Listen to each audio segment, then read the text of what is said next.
If there's anything you walked away from this conversation with, I want you to walk away with this specifically.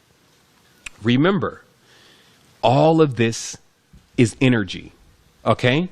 It's all energy.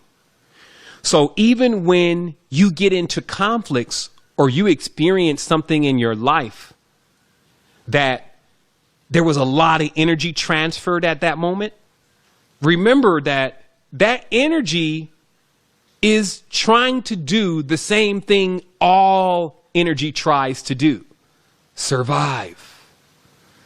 Okay?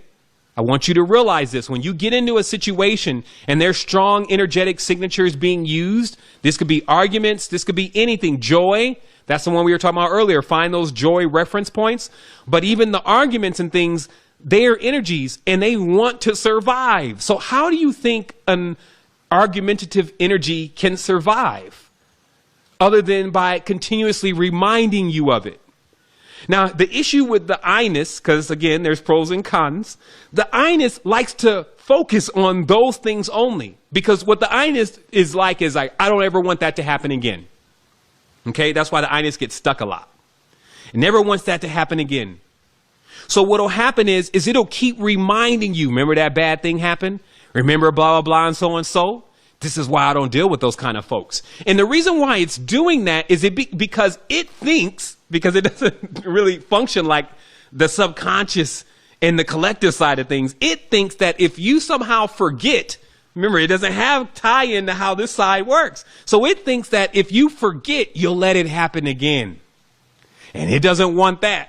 So it will consistently remind you, yo, don't ever be friends with those kind of people or it's going to happen again. And what this does is it creates a wheel of what we would call somewhat of a distortion. You're only thinking of the bad things that have happened.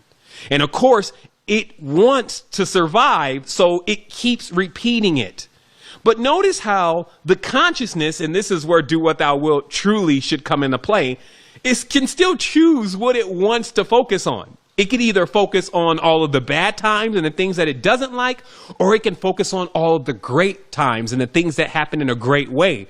But notice how it seldom brings up those times. That's the deprogramming.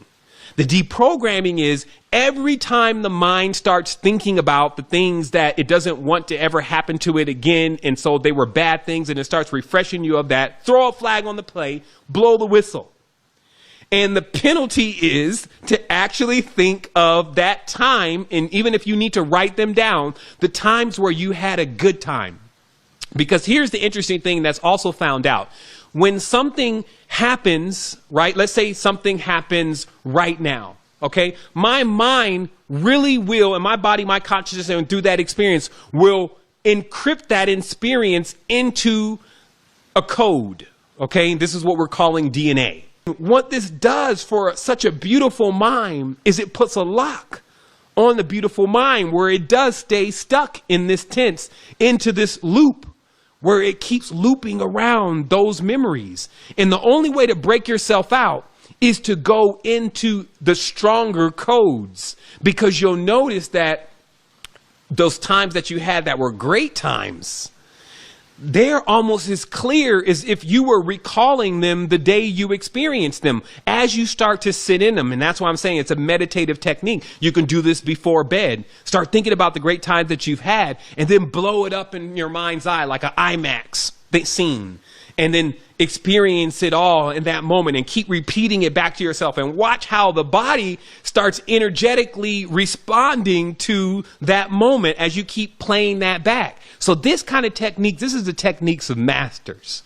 This is how you get true control of your consciousness, because of course, the one who is actually in the stage where they're constantly attracted by life and excited about what's going on, those are the people that actually get and manifest the things that they want and get those around them to assist them with what they're doing. Not people that are just running around like Eeyores and emos and into the I-ness and selfish and all this kind of stuff and complaining all the time, and then they expect to get something happening that way.